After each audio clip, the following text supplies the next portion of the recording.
So this is why I think Neptune in Aries in 2025 tells us that Leo XIV, that's the latest pope, his papacy will be significant for the future of Christianity. Now, Neptune entering Aries, as it has now in 2025, throughout history has represented pivotal periods and forks in the road for Catholicism and Christianity. And the evidence is clear. Now, it's notable that Robert Prevost has chosen the title Leo XIV. As like Leo XIII, he will begin his rule under a Saturn-Neptune conjunction.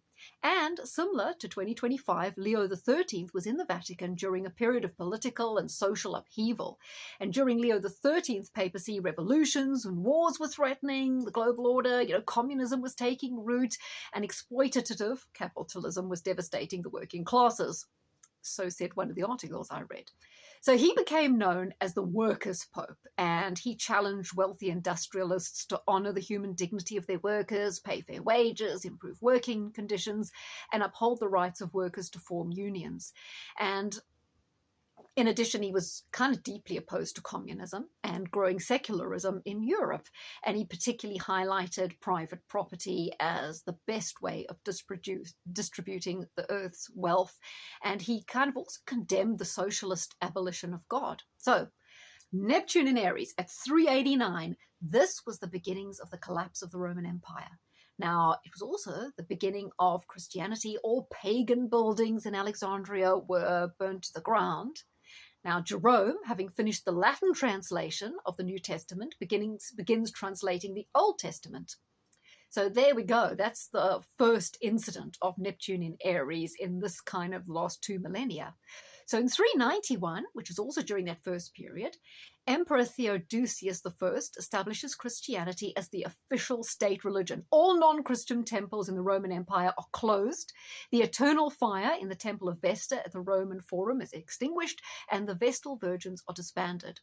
Quintus Aurelius Symmachus is the urbane prefect of Rome, and he pleads for traditional cult practices, and he petitions Theodorus II to reopen the pagan temples, but this is opposed fiercely. Paganism is destroyed. Very important is that flames destroy the great library of Alexandria, establishing the Museum in the 4th century BC. There are many works of science, including parchments by the Greek astronomer Aristarchus of Samos, asserting that the Earth orbits the Sun, and dozens of other works by Euripides and Sophocles. Now, Patriarch Theophilus destroys all pagan temples also in Alexandria under orders from Theodosius I, and Christians go on an iconoclastic rampage, smashing religious symbols or monuments throughout the city and destroying the temple of Serapis. The order of the monks, known as the Parabolani, take charge of patrolling the streets. So Christianity was really enforced. Isn't that interesting, to go back and look at? Now, in 553, this was the 5th ecumenical council held in Constantinople, and in an edict, Emperor Justinian I condemns the 3 chapters, causing further schisms and heresies of monoenergism and monotheism. Now, in 717 to 718, also a period when Neptune's just going into Aries, the Church of Nubia transfers its allegiance from the Eastern Orthodox Church to the Coptic Christian Church. 880, Pope John VIII is assassinated in Rome after a 10-year reign, probably the victim of a political conspiracy. He's succeeded by Marinus I as the 108th Pope of the Catholic Church. Now, Pope Marinus II didn't last long. He died in Rome after a reign of less than 1.5 years, and he's succeeded by Adrian III, also referred to as Hadrian III. He's the sort of 109th Pope of the Catholic Church. So again, you see some activity there. But more interestingly, 1044 to 1056 AD, while Neptune's in Aries, Westminster Abbey was founded, and we now have the Great Schism between the Catholic Church and the Eastern Orthodox churches. At the time, Edward Confessor was the King of England. There was also a second Roman uprising, which forces Pope Benedict IX out of Rome, and he's succeeded by the newly elected anti-pope, Sylvester III. So the ex-pope Benedict IX gives up a renewed attempt to reclaim the papal throne in Rome, and Sylvester III reasserts his claims. There's always a struggle going on in the church for power. So during this Neptune in Aries period, Pope Gregory the Sixth is accused of simony at the Council of Sutri and abdicates as Pope of the Catholic Church. Pope Clement II succeeds him, and he crowns Henry III as Holy Roman Emperor. So again, plenty of action in this whole papacy scenario. Now we go to 1209, and again, we have Neptune in Aries. And this is quite important because the Franciscan order is founded by the Italian priest Francis of Assisi. What was this all about? Well, him and his 11 followers went to Rome. He received the approval from Pope Innocent III, and Franciscan friars cannot own any possessions of any kind. They wander, they preach among the people, help the poor and sick, and they support themselves by working and kind of begging for food, but they are forbidden from accepting any money or things like that.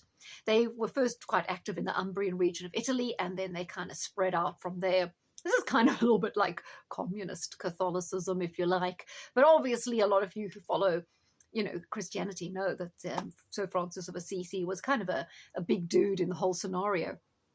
So 1372, we've got Neptune in Aries again. This is the Western Schism, where two men were claiming to be Pope. Also important was the Bible was translated in English, and there was the England Peasants' Revolt. This is also the last time there was a Saturn-Neptune conjunction in Aries. Now, this is the big enchilada, 1525 to 1547, when we also not only have Neptune in Aries, but Pluto in Aquarius, and major religious developments driven by the Protestant Reformation and the Catholic Church's response to it. So here are some of the key things, because this period is most similar to the period we're having right now. So first of all, we had Henry VIII, who broke with Rome. He was England's king. Of course, he couldn't secure an annulment of his marriage to Catherine of Aragon, so he broke with the Pope and established the Church of England, making himself the supreme head. There was also in 1534 the Act of Supremacy, when the Act formally separated England from the Roman Catholic Church, leading to the English Reformation. And I think this is very important, actually, because we know that Northern Europe had incredible success after this. And not only was it in England, but also going on in Germany and France with John Calvin's conversion. So the French theologian John Calvin fully embraced Protestantism, which led to his influential work, The Institutes of the Christian Religion. So in 1536, following on, in England, we have the dissolution of all the monasteries because Henry VIII started the systematic closure and confiscation of monarchies, altering England's religious landscape. Very important in 1536 was Lutheranism expanding, and we had old Martin Luther there. His movement was gaining a lot of momentum in both Germany and Scandinavia. So also in 1536, Calvin published the Institutes of the Christian Religion, and this book systemizes Reformed theology, laying the foundations for Calvinism, and it was also another major branch of Protestantism. And in 1536, William Tyndale was executed.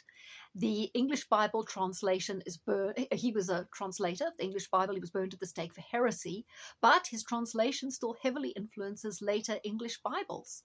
So in 1539, there were also the 6 Articles. This is again a Henry VIII thing. He was enforcing Catholic-like doctrine within the Church of England, showing that he was still kind of conservative, despite the fact that he wanted to break from Rome. Then the Catholic counter-revolution begins. We've got the Jesuit order being founded in 1534. Ignatius of Loyola founds the Society of Jesus, Jesuits, which becomes a key force in Catholic education, missionary work, and also in terms of countering Protestantism. And in 1540, the Jesuits officially were recognized by the Pope. They had the papal approval, and they began expanding their missionary efforts worldwide. Now, that can sell. Time is running out here, but we also had 1542, the Roman Inquisition established. Pope John Paul III strengthens the Inquisition to combat heresy and Protestant influence, especially in Italy and Spain. And in 1545, the Council of Trent begins, and that was the Catholic Church's response to the Reformation. And this officially started with this Council of Trent, which defines Catholic doctrine and reforms any abuses of that.